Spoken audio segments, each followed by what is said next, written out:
Je voulais que nous puissions prendre nos Bibles. Nous allons lire dans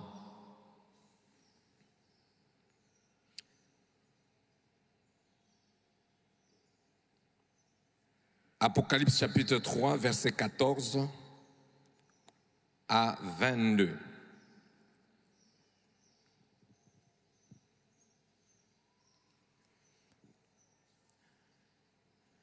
Apocalypse 4, chapitre 3, verset 14 à 22. C'est tout simplement, ici, c'est la 7e lettre qui est adressée à l'église de Jésus de Laodicée. Écrit à l'ange de l'église de Laodicée. Voici ce que dit l'Amen, le témoin fidèle et véritable, le commencement de la création de Dieu. Je connais tes œuvres, je connais que tu n'es ni froid ni bouillant. Puisses-tu être froid ou bouillant? Ainsi, parce que tu es tiède et que tu n'es ni froid ni bouillant, je te vomirai de ma bouche. Parce que tu dis, je suis riche, je me suis enrichi et je n'ai besoin de rien, et parce que tu ne sais pas que tu es malheureux, misérable, pauvre, aveugle et nu, je te conseille. Quel conseil? Je te conseille d'acheter de moi de l'or éprouvé par le feu, afin que tu deviennes riche, et des vêtements blancs, afin que tu sois vêtu et que la honte de ta nudité ne paraisse pas, et un collier pour oindre tes yeux afin que tu voies. Moi, je reprends et je châtie tout ce que j'aime. Aie donc du zèle et répands-toi. Voici, je me tiens à la porte et je frappe. Si quelqu'un entend ma voix et ouvre la porte, j'entrerai chez lui, je souperai avec lui et lui avec moi.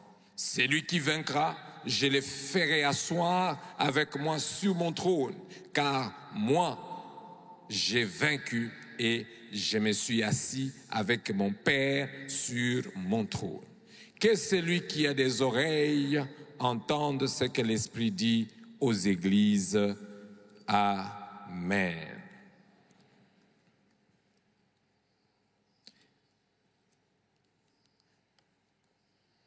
Bien-aimés, nous voulons échanger avec vous sur un petit thème. Sûrement que on va vous donner ça. Sur le petit thème, rendez-vous imminent. Il y a un rendez-vous, bien-aimé, et ce rendez-vous est imminent. Ce rendez-vous est proche. Ce rendez-vous n'est plus loin. Et à chaque fois qu'on nous donne un rendez-vous ou qu'on a un rendez-vous, on s'y prépare au rendez-vous. Si je peux me souvenir du premier rendez-vous que j'avais reçu avec celle qui est devenue mon épouse il y a 17 ans, je vais dire plus de 17 ans, parce on a eu une année avant le mariage, ou l'année de fiançailles. Souvenez-vous des premiers rendez-vous. Si je posais au pasteur David Junior et à maman Jenny leur premier rendez-vous, sûrement ils vont vous dire de ce qui s'était passé. Donc un rendez-vous de 16 heures, mais déjà à 5 heures du matin, tu commences à réfléchir qu'est-ce que tu dois porter. Un rendez-vous de 16 heures, mais déjà tout le temps tu regardes ta montre. Il est encore 8 heures, 16 heures va arriver, mais sois calme. Vous sentez que on se prépare à ces rendez-vous, surtout les rendez-vous des amoureux. Vous savez que vous serez au restaurant et déjà on sait que c'est une robe rouge qu'on va porter et voilà. Ça veut dire que le rendez-vous que tu as peut se manifester au travers de la préparation. Ça veut dire que la manière dont tu te prépares montre aussi l'importance et la qualité du rendez-vous que tu veux avoir. Si aujourd'hui tu te prépares pour aller rencontrer le président de la République, je pense que même si tu ne sais pas dépenser, tu vas dépenser ce jour-là pour acheter ces chaussures, je ne sais pas quoi, et aller chercher un ami. Est-ce que tu peux me prêter ta voiture? Tu vois la présidence, avec ma voiture, ça ne peut pas entrer, on va croire que je viens commander, mais est-ce que... Et peut-être que tu tombes sur Papa Bob, je viens bien te conduire pour t'accompagner parce qu'on ne sait jamais. Si c'est un rendez-vous d'embauche, vous savez comment on se prépare. On compte même sur l'habillement, comment vous vous êtes habillé, comment vous vous êtes présenté. Donc, la manière dont tu te prépares montre l'importance du rendez-vous. Et ici, nous avons un rendez-vous imminent, un rendez-vous trop proche. Et je suis venu tout simplement aujourd'hui pour vous dire que nous devons nous préparer à ces rendez-vous. Et nous allons nous appuyer sur cette église, l'église tout simplement de Jésus, ou bien cette église qui était implantée à Laodicée. Et cette église qu'on a implantée à Laodicée, c'est une église qui, dans sa forme ou bien dans ses caractères, s'est habillée tout simplement les comportements de cette ville. Et lorsque nous sommes en train de lire les Écritures, la Bible est en train de nous dire que je connais tes œuvres. Jésus-Christ envoie la lettre et dit, je connais tes œuvres. On connaît les œuvres de cette église. Et parmi les œuvres dont on dit, je sais que tu n'es ni froid, ni bouillant. Ni froid, ni bouillant. Et bien, puisque tu n'es ni chaud, ou ni froid, ni bouillant, ni froid, le Seigneur a dit, je te vomirai. Ça veut dire qu'il y a quelque chose qui se passe, il y a les œuvres que vous faites, les choses que vous faites, ça ne plaît pas à Dieu, ça ne plaît pas à Jésus, et Jésus dit, je vais te vomir. Et qu'est-ce qui se passe? C'est que c'est une ville qui, au fait, avait été en carence d'eau, n'avait pas de l'eau. L'eau venait d'autres villes voisines.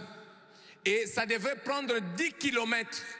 Et l'eau qui venait de la ville voisine, c'était une eau chaude, à 95%. Ou 95 degrés plutôt. Et quand l'eau venait en faisant les 10 kilomètres, vous-même vous savez, si vous êtes en train de prendre un thé très chaud, qu'est-ce qu'on fait? Vous prenez des gobelets, n'est-ce pas? Vous commencez à faire le mélange. Le fait que vous faites ceci, vous êtes en train de diminuer l'intensité de la chaleur. Et 10 kilomètres de l'eau qui quittait la ville voisine pour aller à Laodicée, quand ça arrivait, l'eau devenait tiède. Et en devenant tiède, malheureusement, tout ce parcours était en train de ramasser aussi la saleté. Et l'eau arrivait aussi tiède et aussi nauséabonde. Et tous les habitants, lorsqu'ils buvaient l'eau, ils ne savaient pas boire cette eau parce que ce n'était pas bonne. Et ils vomissaient cette eau.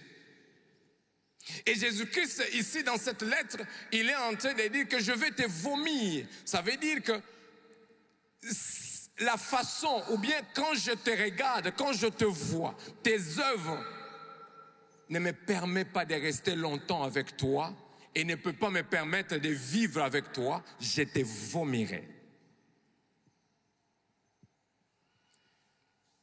Ici, on s'adresse aux chrétiens de cette église de Laodicée.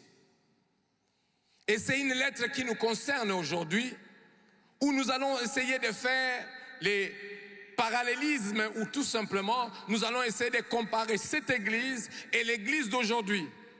Qu'est-ce qui se passe? Et nous allons nous appuyer sur 2 points, tout simplement, c'est la démocratie et la liberté.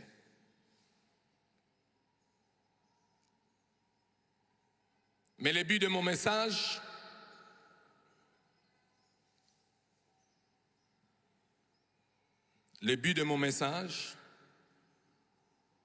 c'est un appel à la repentance. Pourquoi un appel à la repentance? Parce que le rendez-vous est pour les repentis. C'est rendez-vous qui nous attend, cette promesse-là, on viendra prendre ceux-là qui vivent ou qui se sont repentis. C'est un appel à la sanctification. Parce que sans la sanctification, nous ne pouvons pas être agréables à Dieu. Sans la sanctification, nous ne pouvons pas être agréables à lui. C'est un appel à l'humilité. Nous sommes dans une période, dans la phase où, bien aimé, nous devons travailler notre côté humilité. Nous devons être humbles, de plus en plus humbles. Parce qu'un orgueilleux ne sait pas entendre, ne sait écouter. Et les instructions de Dieu n'aiment pas les orgueilleux. Les commandements de Dieu, la parole de Dieu ne peut que nous conduire vers l'humilité. Et alors, c'est un appel à l'obéissance à Dieu, obéissance à sa parole, obéissance à ses instructions, obéissance à son œuvre, à son travail, dans son service.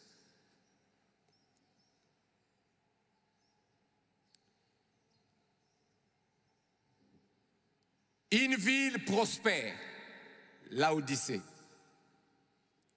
Prospère, riche. Une ville qui est connue par ses banques. Il y avait des banques. En lisant quelques commentateurs d'ailleurs, ils ont dit que c'est une ville où, par les catastrophes naturelles, a secoué la ville. Et les autres villes voisines voulaient venir aider. Est-ce que nous pouvons apporter nos dons? Ils ont dit, on n'a pas besoin de vos dons. On n'a pas besoin de vous. Nous allons nous prendre en charge nous-mêmes. Et ça, c'est les caractéristiques de cette église.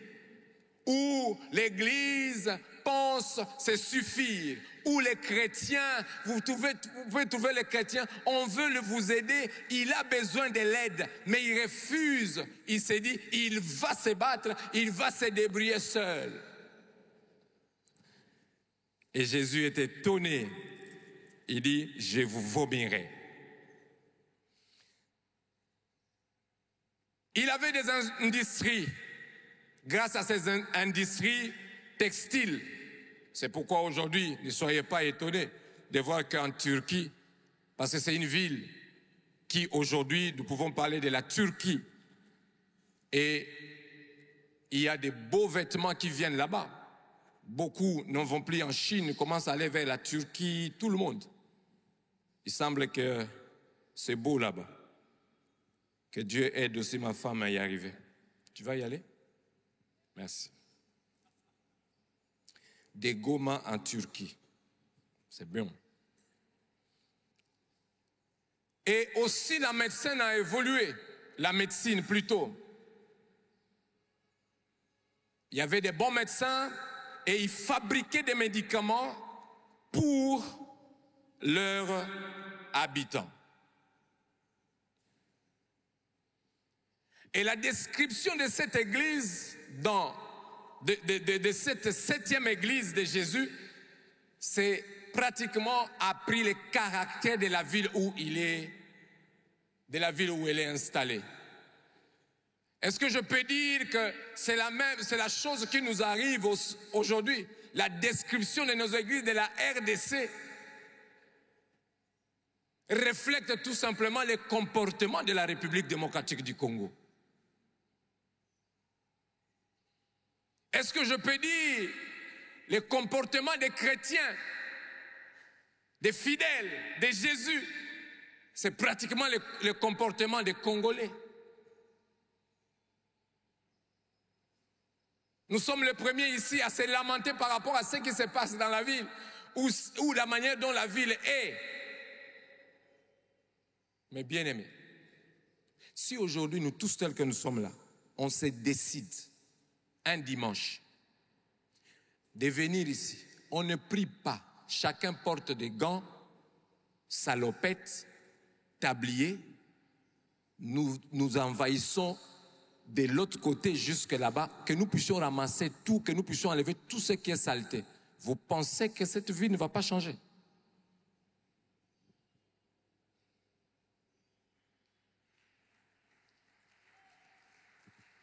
Ça peut changer.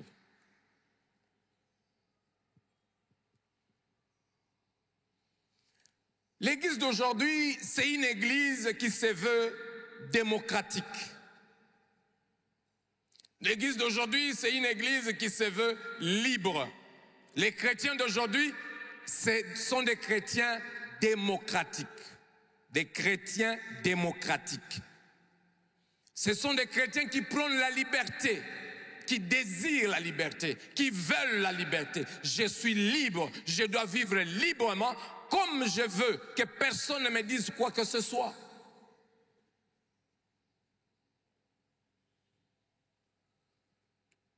La manière dont tu vis chez vous, chez toi à la maison, tu es libre comme le vent.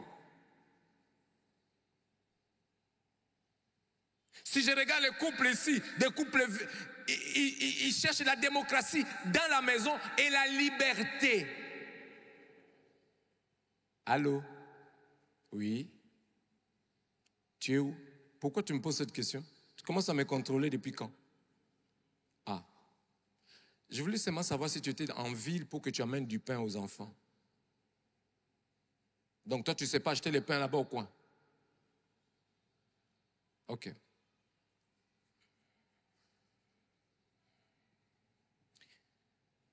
On est libre. Mais l'homme ou la femme oublie que depuis il a dit oui, on lui a dit que ce corps ne t'appartient plus. Ça appartient à ta femme. Et il peut en faire ce qu'elle veut. C'est comme nous autres, quand vous me voyez avec de telles coiffures, c'est ma femme. Je n'ai pas résisté sur ça. Et depuis que j'ai cette coiffure, on me dit que j'ai rajeuni. Merci chérie.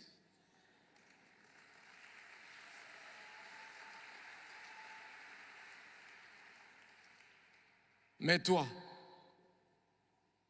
je suis libre.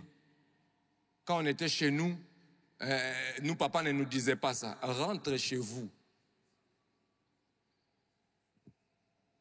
Tu es devenu propriété privée de ta femme, propriété privée de ton mari. Ce qu'il veut de toi, fais-le. Tu ne veux pas, tu es un désobéissant, tu es un orgueilleux. Tu es mauvais.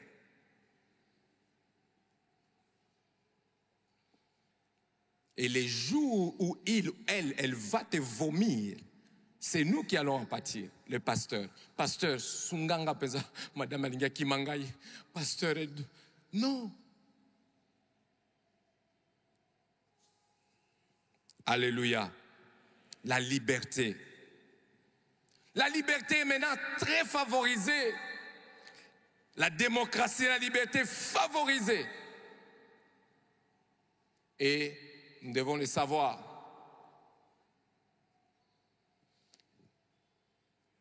Lorsque ces valeurs sont tuées par la démocratie et la liberté, bien-aimés, nous entrons dans ce qu'on appelle compromis spirituel.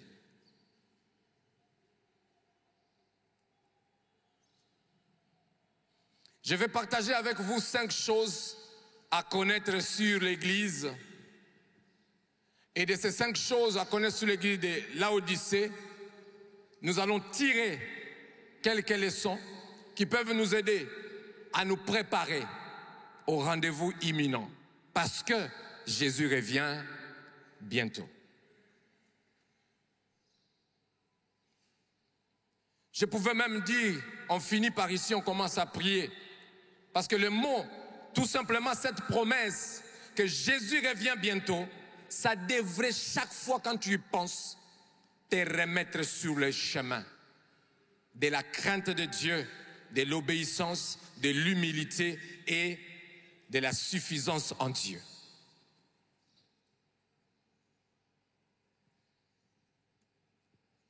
Mais tellement que nous pensons que le temps est entré, il y a encore du temps, il n'y a plus de temps, le temps est fini, c'est fini, Jésus revient bientôt.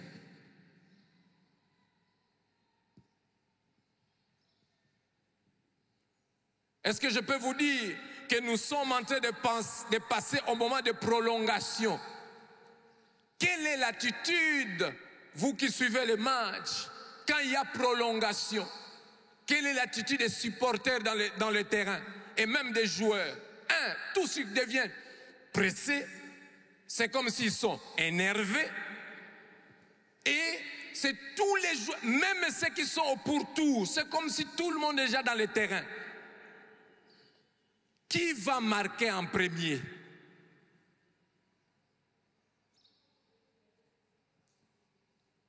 Même la façon dont les journalistes commencent à commenter, vous sentez que nous sommes pendant la prolongation. Nous vivons des derniers moments de cette église de Laodicée. Nous vivons nos derniers moments. L'heure n'est plus à la distraction. L'heure est maintenant à prendre les choses au sérieux, à regarder toutes choses avec les lunettes spirituelles, de regarder toutes choses avec la parole de Dieu. Là où la parole de Dieu ne colle pas, ça veut dire que tu n'es pas le bienvenu de l'autre côté. Mais là où la parole de Dieu colle, c'est là que tu dois rester. Si la parole de Dieu ne colle pas avec un mauvais cœur, il ne faut pas avoir ces mauvais cœurs. Si la parole de Dieu ne colle pas, colle avec l'amour, ça veut dire développe l'amour.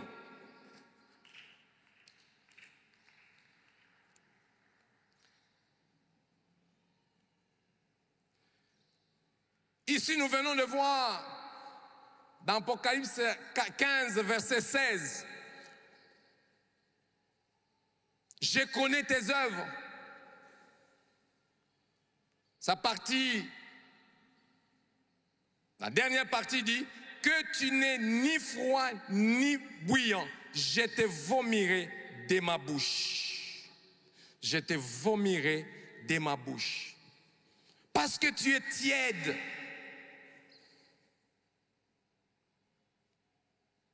Soit on doit être froid ou on doit être bouillant.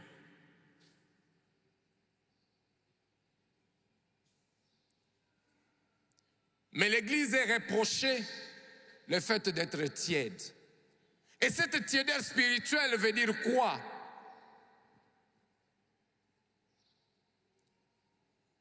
Ça vient avec ces comportements qui commencent à nous animer dans nos églises. La démocratie à l'église. On commence à avoir des démocrates à l'église. À l'église, nous venons chercher la liberté.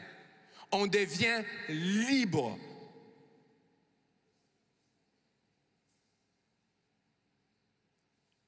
Il y a une façon de parler aux gens. Les jours, ou bien c'est à l'église où quand on dit aimons-nous, ou bien faisons du bien, ou bien faisons ceci. Ce sont les chrétiens qui devraient être en premier pour faire ce genre de choses.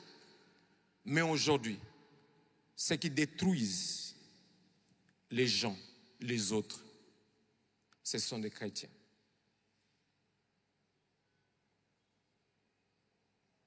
Entre nous, on ne s'aime pas.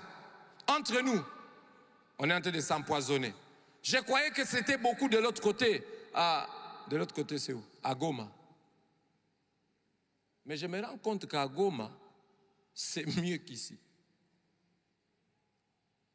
Je ne sais pas si c'est la saleté qui commence à empoisonner les gens ou c'est les gens qui s'empoisonnent entre eux. Nous devons prier. Les prophètes de l'Église cherchaient l'Iswanzambe Fungwama, pardon, pour qu'on sache est-ce que c'est la pollution, cette saleté que je vois ici qui fait que les gens, c'est quoi? On a des appels tous les jours. Papa, est-ce que vous pouvez nous envoyer quelques produits, tout ça, parce que anti-poison, anti-poison, anti-poison. Mais c'est chaque jour à Kinshasa, qu'est-ce qu'il y a? Je ne sais pas.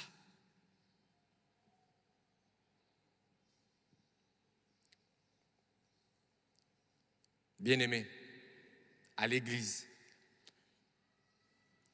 si j'ai comparé cette église, une église qui se voulait se suffire de lui-même, mais pendant qu'il cherche à se suffire de lui-même, elle était en train de perdre tout simplement sa position ou sa valeur.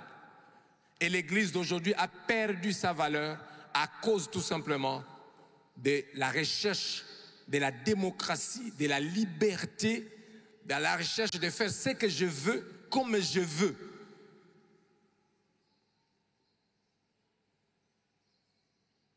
Je n'ai pas besoin de vous rappeler ce qui s'est passé aux Jeux olympiques, à l'ouverture. Je n'ai pas besoin de vous rappeler ça. Tout le monde a entendu. Qu'est-ce que tu en as fait? Ça ne t'a pas réveillé, ça ne t'a pas dit quelque chose? Au fait, ça, on est en train de vouloir nous emmener ça maintenant. Pour que nous restions tièdes, afin qu'on nous vomisse, afin que le Seigneur puisse nous vomir. Mais je sais que toi, tu ne seras pas vomi, parce que tu entends cette parole.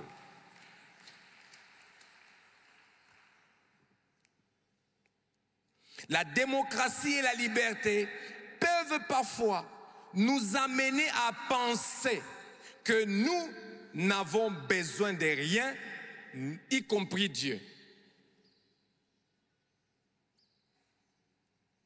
On n'a besoin de rien. La démocratie, la liberté que nous sommes en train de chercher, je n'ai besoin de rien, je n'ai besoin de personne, même pas de Dieu. Et c'est ce qui se passe. Des pays qui étaient bâtis sur la crainte de Dieu, aujourd'hui ce sont les premiers pays qui ont bafoué cette crainte de Dieu et qui commencent à propager. Quel message? Un très mauvais message.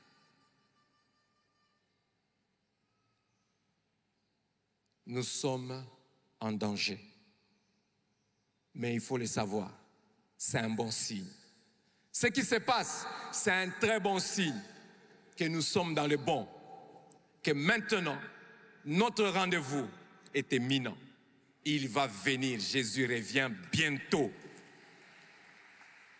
Et nous devons être prêts. Nous devons l'être. Si ceci a été écrit, c'est pour nous avertir et pour nous dire que, oui, s'ils ont vécu ça, prenez l'exemple et vous tirez des leçons, parce que vous, je viendrai vous prendre d'ici peu. Alléluia.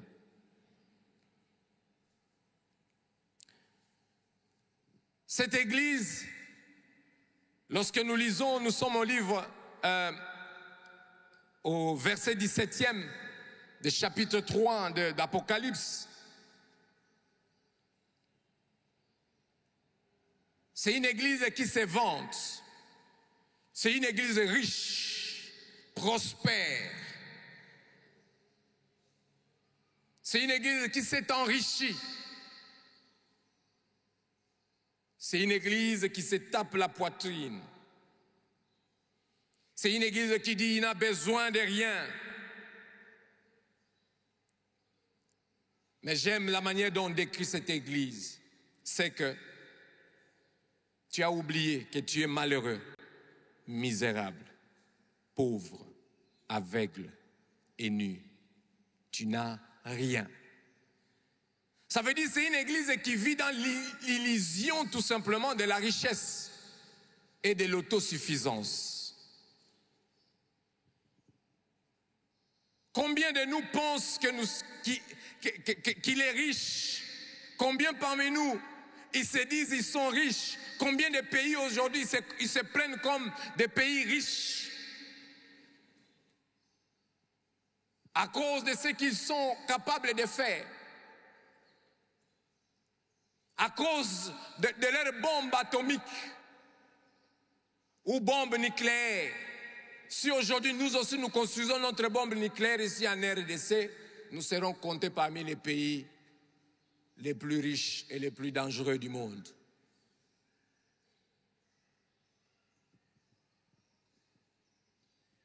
Et tout le monde sait, il faut pas les provoquer, sinon il va appuyer sur les boutons.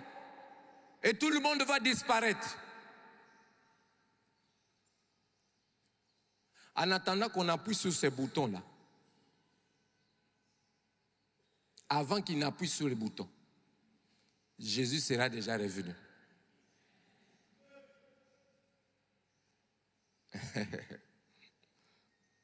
Alléluia.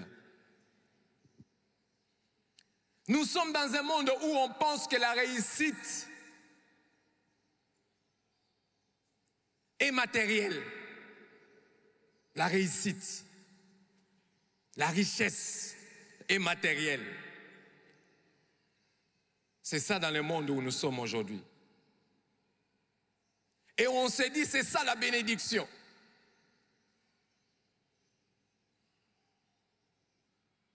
Il suffit tout simplement que quelqu'un,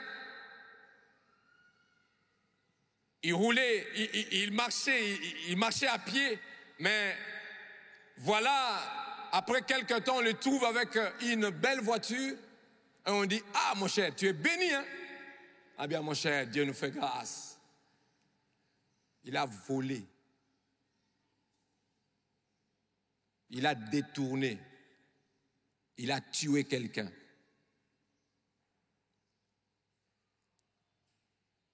Quand je regarde ton salaire, je regarde ta voiture, il n'y a pas match. Tu as fait comment? Tu n'es même pas entrepreneur. Tu travailles chez l'État.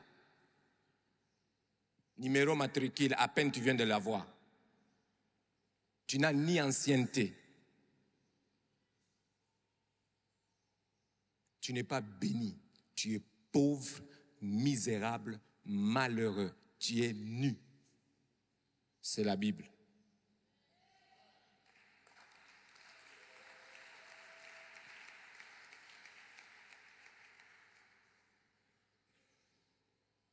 La véritable richesse, bien-aimée, est spirituelle. Jésus, c'est la richesse qu'il faut avoir.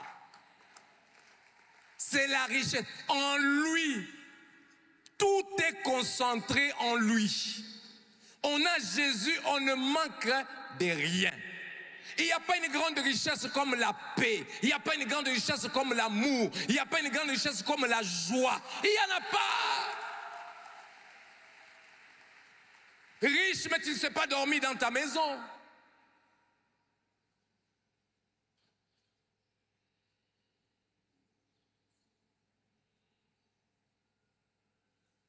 Alléluia. La troisième des choses que cette église nous interpelle, c'est la sanctification. C'est un appel à la sanctification, bien-aimés. Apocalypse chapitre 3, verset 18. Je te conseille d'acheter de moi de l'or éprouvé par le feu, afin que tu deviennes riche.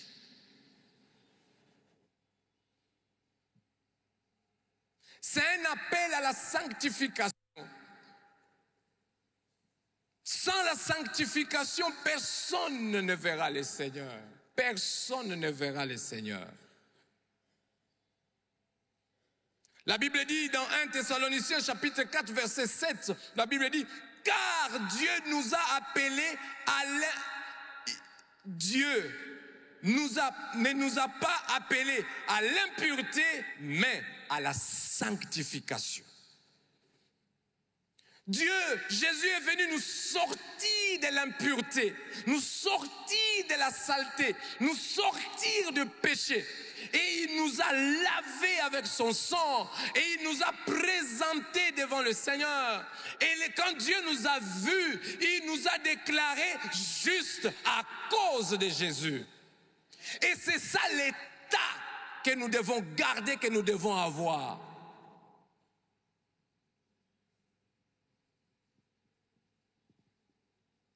Un Pierre chapitre 1er, 1 Pierre chapitre 1er, 15 à 16, la Bible dit, mais puisque celui qui vous a appelé est saint, vous aussi soyez saints dans toute votre conduite. Vous aussi soyez saints. Soyons saints dans toute notre conduite. Toute notre conduite. Regarde ta façon d'être, ta façon de t'habiller, ta façon de respirer, ta façon de penser, ta façon de réfléchir. Toute notre conduite, soyons saints, comme celui qui nous a appelés.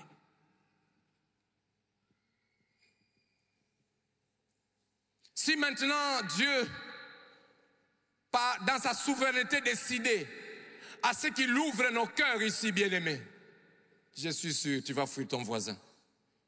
Pendant que tu seras fuir ton voisin, les voisins sont en train de te fuir. Parce que ce qui est dans ton cœur là, bombe atomique. Satan 2 et Kosa. Et tu marches avec ça.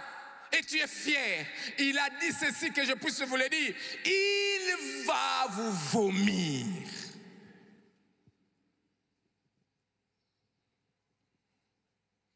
Selon qu'il est écrit, vous serez saints car je suis saint. Vous serez saints. Amen. Ça veut dire qu'il y a un processus. Il y a des choses à faire chaque jour. C'est maintenant le temps d'accepter, de lâcher certaines choses.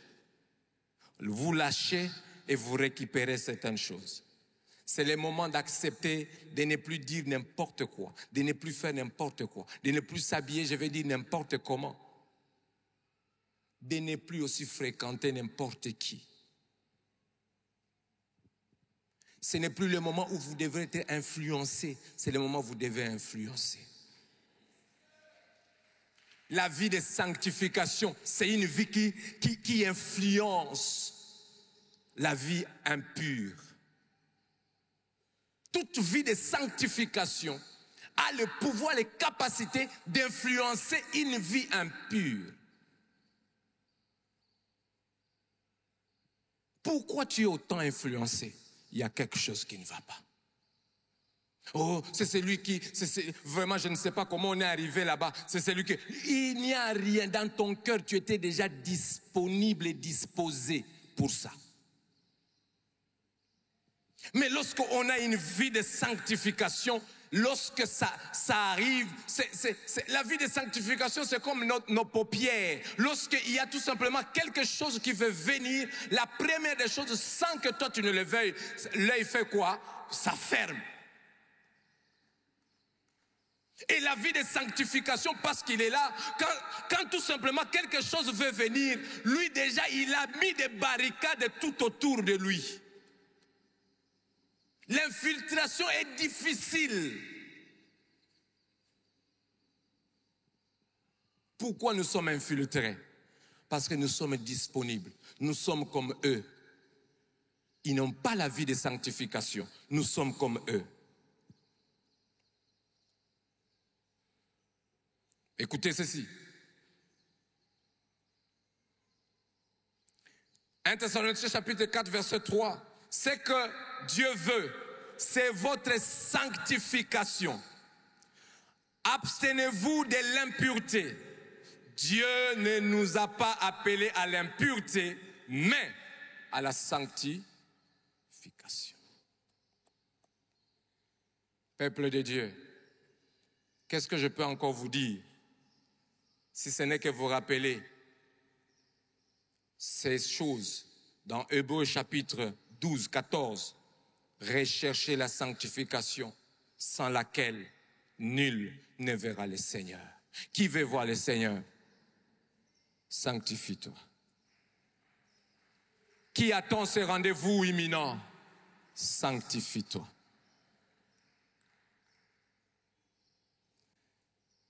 Notez ceci. La sanctification est une notion fondamentale dans la compréhension chrétienne de la foi et de la vie spirituelle. Notez encore.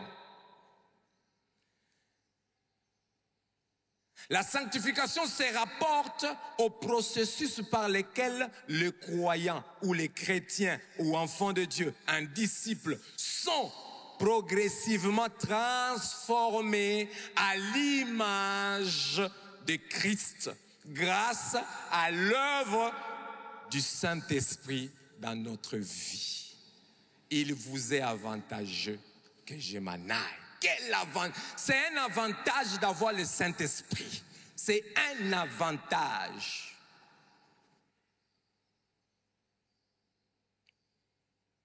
Si aujourd'hui j'ai dit, prions que le Saint-Esprit nous embrase. Et je demande encore qu'on prie pour qu'on chasse les démons de famille. Ce building va bouger.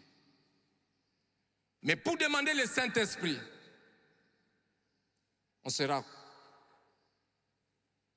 on comprendra que tout simplement, on ne comprend pas l'importance du Saint-Esprit. L'Esprit a ressuscité Jésus. Écoutez ceci. Le même Esprit qui a ressuscité Jésus là, de la mort, c'est le même Esprit qui est avec nous. Ça veut dire que si par hasard, tu penses que tu es mort, ou tout simplement il y a quelque chose qui ne va pas dans ta vie, non. Sois ami au Saint-Esprit et laisse-lui l'espace. Vous savez, le Saint-Esprit, quand vous laissez le Saint-Esprit l'espace, bien-aimé, tu ne seras pas dans la confusion. C'est l'ennemi qui sera dans la confusion. Parce qu'il est capable d'aller même dans la tombe et de venir te chercher là-bas. Il vient, il te cherche et il te brandit au monde entier. Et tout le monde sait. Mais on croyait qu'il était déjà mort. Non! Il n'est pas mort parce que celui qui est avec lui est plus fort que celui qui est dans ce monde. Alléluia. Écoutez, la sanctification consiste plutôt à grandir peu à peu dans la justice. Elle est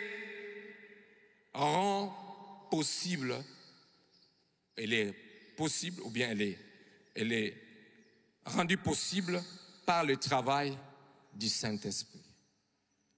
Toi-même, tu ne sauras pas le faire.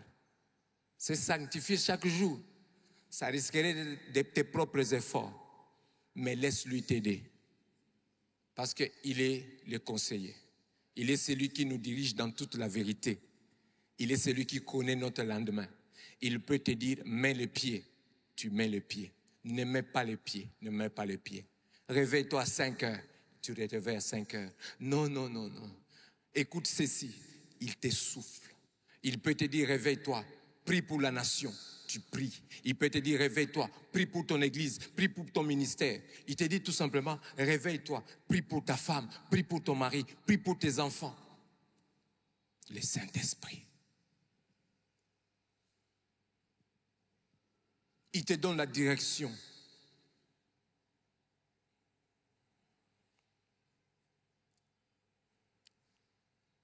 Le conseil que je peux vous donner, continuez de marcher dans cette voie, la voie de la sanctification. en cherchant en vous, rapprochant de Dieu et à refléter son caractère dans notre vie. Cultiver la vie. Cultivons la vie de Christ. Quatrième des choses,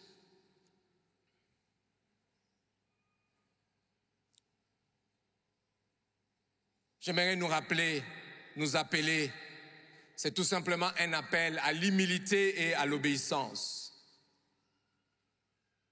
Humilité et obéissance. Écoutez le verset 19e, même passage que nous sommes en train de lire. Moi, je reprends et je châtie tout ce que j'aime. Philippiens 2:8, la Bible dit, il s'est humilié lui-même, se rendant obéissant jusqu'à la mort, même jusqu'à la mort de la croix. C'est ça ce que notre modèle a fait. C'est lui qui nous a demandé que nous puissions l'imiter, que nous ferons plus que lui. Ça veut dire que nous devons aussi être humbles comme lui. Nous devons aussi cultiver l'humilité comme lui. Il était Dieu, il était capable de faire, il a fait des miracles et des prodigues. Il était capable en un instant de changer sa génération à l'époque. Mais il est resté humble.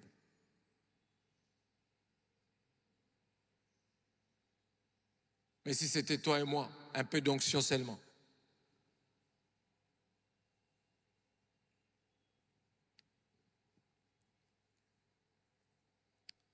La Bible dit ceci, dans 1 Samuel 15, 22, l'Éternel trouve-t-il du plaisir dans les holocaustes et les sacrifices, comme dans l'obéissance à la voix de l'Éternel? Voici, l'obéissance vaut mieux que le sacrifice, et l'observation de sa parole vaut mieux que la graisse du bélier. Bien-aimé, l'obéissance. Je ne sais pas quel est ton degré d'obéissance. Obéissance au travail, obéissance vis-à-vis de Dieu, vis-à-vis de l'Église, vis-à-vis du ministère, vis-à-vis de ton responsable, vis-à-vis de ton pasteur, vis-à-vis de ta femme, vis-à-vis de tes enfants, vis-à-vis de tes collègues. Quel est le degré que tu as? Ton humilité est à quel pourcentage? Tu es toujours humble? Ou c'est parce que tu n'as rien qui fait que tu es humble? Ou parce que tu n'es pas encore arrivé, c'est pourquoi tu es humble?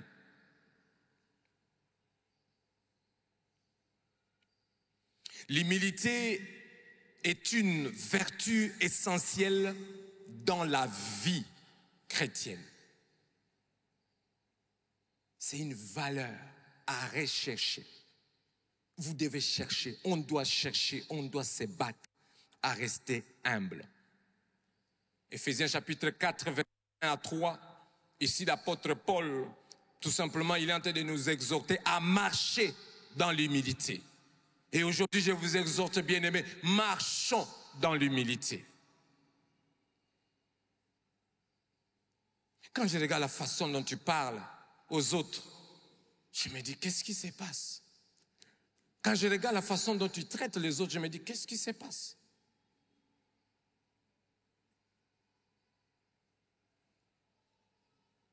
S'il faut tout simplement, les couples, si les femmes viennent témoigner exactement, ou les hommes témoignent exactement, c'est horrible. Horrible. Mais je vous assure, bien-aimés, je disais à une de mes sœurs hier, je disais, essaie de donner tout ce que tu donnes à ta femme. Ici, je parle de la femme, j'ai du temps de lui expliquer certaines choses. Tout ce que tu donnes à une femme, elle sait produire, elle sait reproduire ça. Donc, elle sait multiplier ça. Si tu donnes beaucoup de box à ta femme, elle va encaisser. Mais les jours où elle va te redonner ça, c'est nous les pasteurs qui allons en pâtir. Si tu sais donner beaucoup d'amour à ta femme, ton pied son pied.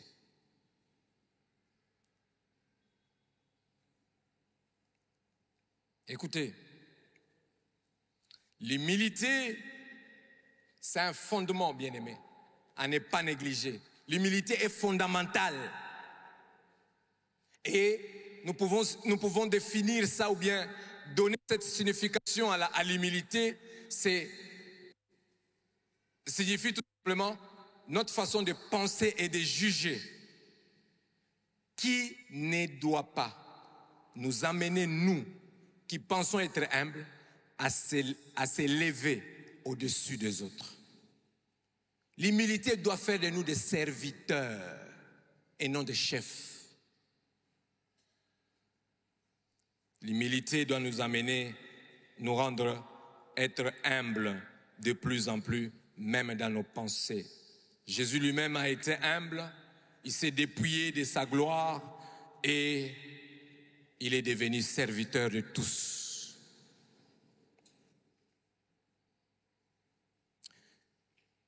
L'humilité, bien-aimé, envers Dieu. L'humilité nous amène à adorer. Alléluia. L'humilité nous amène à adorer. À adorer Dieu. À reconnaître sa grandeur et à nous repentir devant lui. Il y a aussi longtemps que tu n'as pas encore appris à aller vers Dieu humblement pour l'adorer. Tu ne peux pas venir chez Dieu comme si tu allais chez ton ami, même chez ton ami. Un vrai ami doit te dire, mon cher, tu sais que tu exagères parfois. Lorsque nous voulons adorer Dieu, l'humilité nous amène à adorer Dieu, à reconnaître sa grandeur, que je suis le plus petit, je suis rien devant le Seigneur. Ça veut dire, je viens devant lui en tremblant devant le Seigneur. Je reconnais sa grandeur, je reconnais sa puissance. Et pendant que je suis là en train de l'adorer, de le louer, je sais que je ne mérite pas, je ne suis qu'un pécheur. Je dis, Seigneur, pardonne-moi. Pardonne-moi.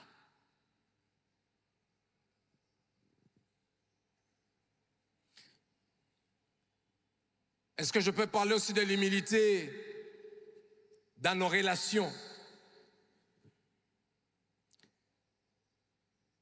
Nous devons nous supporter mutuellement avec amour, en cherchant l'unité de l'esprit. En cherchant l'unité de l'esprit. Et en maintenir la paix au milieu de nous. Savoir maintenir la paix au milieu de nous. Écoutez ceci. L'humilité nous aide à reconnaître la valeur des autres et à les louer plus que nous se glorifier. Cette église, où c'est Laodicée, lorsque la ruine est venue, les autres ont voulu venir l'aider, il a refusé. Bien-aimés, aujourd'hui, j'aimerais vous inviter pour que nous puissions participer à ces rendez-vous qui arrivent. Et c'est trop proche à reconnaître notre besoin de Dieu. Nous avons besoin de Dieu. Moi, j'ai besoin de Dieu. À Goma, là-bas, nous avons besoin de Dieu. Commencer une église, implanter, suivre les choses chaque jour, 1 année, 2 ans, 3 ans. Il faut Dieu.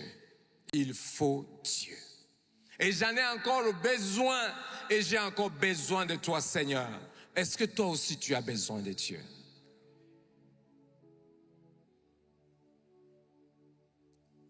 Que de ton cœur que l'orgueil soit banni. L'orgueil de ta richesse, l'orgueil de ton intelligence, l'orgueil que ça soit banni.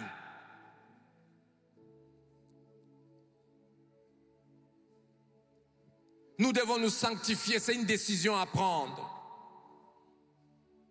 Nous devons chercher l'humilité, c'est quelque chose que nous devons travailler sur ça et vivre dans l'obéissance tous les jours. Jésus vous aime, bien-aimés. Il nous aime, c'est pourquoi il a voulu que nous puissions parler de ces choses aujourd'hui. Il ne veut pas qu'il puisse nous vomir, mais au 20e verset, il dit, voici, je me tiens à la porte, je suis en train de frapper. Si quelqu'un entend ma voix, qu'il ouvre la porte. Alors, bien-aimés, de là où vous êtes,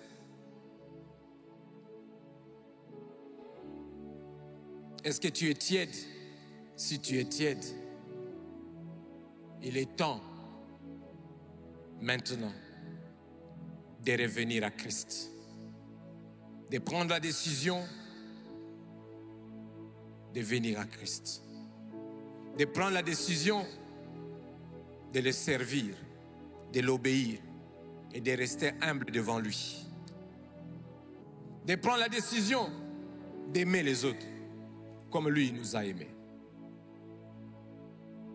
Et de là où vous êtes bien-aimés, si vous sentez que vous voulez renouveler votre engagement à Dieu, parce qu'à ces rendez-vous qui arrivent, on ne sait pas. Personne ne peut vous dire, pendant que je suis en train de parler, ça peut être maintenant. Pendant peut-être le communiqué, ça peut être pendant le communiqué. C'est pourquoi la Bible est sage. Tout ce que nous voulons faire, nous devons toujours le faire par la grâce de Dieu. Tout ce que nous projetons faire, nous devons toujours le projeter par la grâce de Dieu. Si sa grâce veut à ce que je puisse arriver à ce que j'ai projeté, gloire au Seigneur. Si la grâce fait à ce que je n'y arrive pas, gloire au Seigneur. Mais que Dieu soit au centre de nos vies.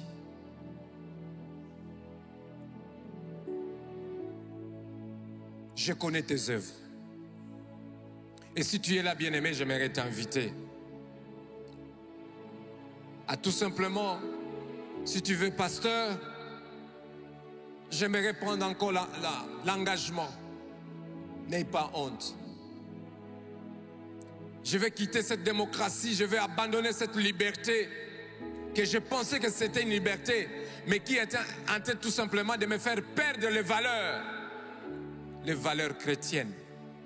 La liberté nous fait perdre les valeurs chrétiennes. La démocratie vient tuer les us et coutumes chrétiens. Si vous êtes là, vous pouvez vous lever.